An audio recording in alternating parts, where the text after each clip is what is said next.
आयुष के पापा के लिए लाई थी ये, सिकुड़कर आयुष के नाक का हो गया है। हमारी खूबसूरत साड़ी का तो रंग ही उड़ा दिया। इसीलिए अपनाए सही डिटर्जेंट, 2 डाला का एडवांस फॉर्मूला जो दे कपड़ों को नई चमक और साथ ही सिकुड़ने से बचाए, चले ज्यादा और पैसे बचाए। इसीलिए अब से जो धोए। जनरल कहते हैं हम बजरी ट्रक, आपके संभवतः गृह मंत्री हैं, अगर आप दुरुस्त करिएगा मैं गलत कह रहा हूं।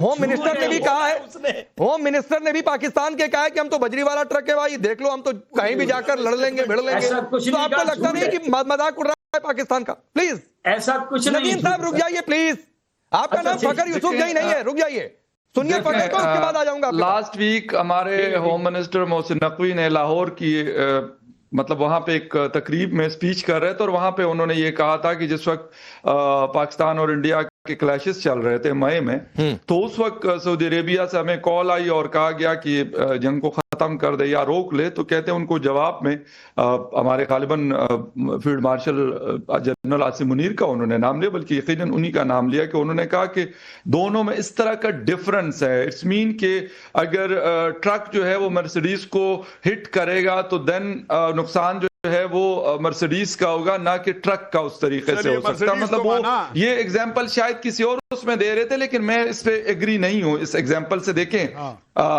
मतलब बजरी वाला ट्रक, कचरे वाला ट्रक, ये मतलब क्यों पाकिस्तान को कहा जाए, बजाय इसके कि आप कोई और एग्जांपल दे दें, उस तरीके से भी आप ये कह सकते हैं कि भाई। अच्छा नहीं, मैं कह रहा हूं फखर यूसुफ जही, एक बात बताइए, ये पाकिस्तान में बजरी वाले ट्रक को बहुत सम्मान से देखा जाता है क्या? दुनिया की मतलब सबसे बड़ी गाड़ी मर्सिडीज से भी बेहतर है बजरी वाला ट्रक? देखें वो मतलब ये अपनी यानी ताकत को साबित करने के लिए, लेकिन मेरे ख्याल से अगर कोई कहता है कि मैं बड़ा पावरफुल हूं तो उसके लिए कुछ और भी एग्जांपल्स हो सकती हैं। बिल्कुल आपने इकोनॉमी की बात की, I am agree with that, economy अच्छी होनी चाहिए। जहां पे 4 ट्रिलियन की इकोनॉमी है वहां पे 200-250 बिलियन डॉलर की इकोनॉमी है। तो ये अगर इस पे हम थोड़ा सा वर्क करें और इस पे बात करें तो ये ज्यादा मेरे ख्याल में बेहतर मिसाल हो सकती है कि हाँ हमारी इकोनॉमी जो है क्यों 200-250 या 300 बिलियन डॉलर पे रुकी हुई है, क्या वजह है? एक्सपोर्ट्स हमारी अगर नहीं बढ़ रही तो क्या वजह है? या बाकी अगर क्राइसिस में हम है तो क्यों है, पॉलिटिकल इंस्टेबिलिटी में क्यों है? मेरे ख्याल में इसके जवाब देने की ज्यादा जरूरत है, ना कि मुझे कोई कहे कि जी मैं बजरी का ट्रक हूं तो मैं डंपर हूं तो मैं पता नहीं कोई और चीज। फखर यूसुफ जही, मैं आपको बताऊं, हमारे यहाँ हिंदुस्तान में कोई ट्रक अगर गुजरता है ना, खासतौर पर अगर बजरी वाला ट्रक हो या फिर कूड़े कचरे वाला ट्रक हो, सर कोई पास जाना पसंद नहीं करता है कि गंदगी लग जाएगी। यहाँ तो मुनीर खुद ड्राइव कर रहे हैं या फिर अपनी गाड़ी, वाकई सही बात है कि खरोंची आ जाएगी। मर्सिडीज मतलब कहां मर्सिडीज, कहां फरारी और कहां बजरी वाला ट्रक? मेजर नदीम आप इसी में खुश हो रहे हैं?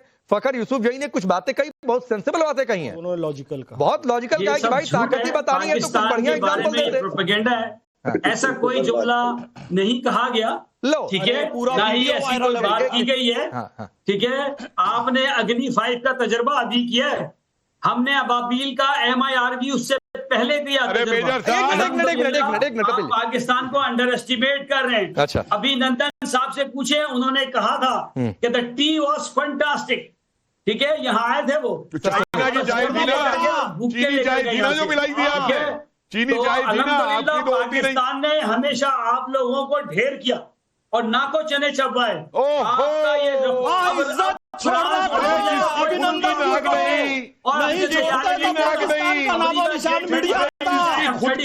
एक मिनट में एक बात देता हूं, एक मिनट सभी साइलेंट। मेजर नदीम सुनिए ना, आपने हमारे अभिनंदन को 1-2 दिन रखा, 1 कप चाय पिला दी, सर उस चाय को आप इतना सुनाते हैं? आप नहीं, और आपके 93,000 सैनिकों को रखकर यहाँ पर न जाने कितना खिला पिला दिया गया। आपके 93,000 सैनिकों को 71 में रखकर खिलाया पिला गया, हम तो एक बार भी नहीं कहते हैं।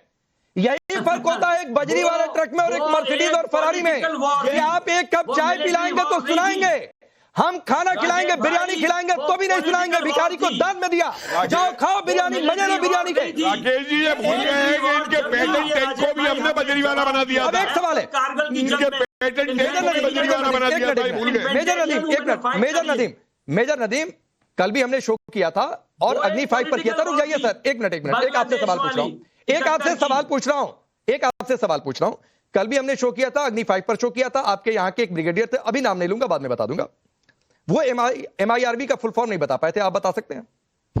जी, ये मल्टीपल इंडिपेंडेंट व्हीकल लॉन्चिंग होती है कि एक उसके अंदर हेड सर आधा सही बताए, आधा आप सही बताए, आधा गलत बताए। एक और आपको चांस देता हूं, एक और लाइफलाइन का ही बता दो यार, एक और लाइफलाइन MIRV जी S-400 का ही बता दो। बता दिया, मल्टीपल इंडिपेंडेंट री एंट्री चलाते हैं। नहीं अभी भी नहीं सही हुआ, अभी भी नहीं सही हुआ। इधर से फैज खान ने बता दिया, अरे भाई मेजर आप ले रहे हैं, वो भी नीचे देखकर पर क्योंकि यूएस भी इस पे काम कर रहा है, चाइना भी इस पे काम कर, यकीनन इंडिया ने भी बहुत काम किया होगा और कर भी रहा होगा।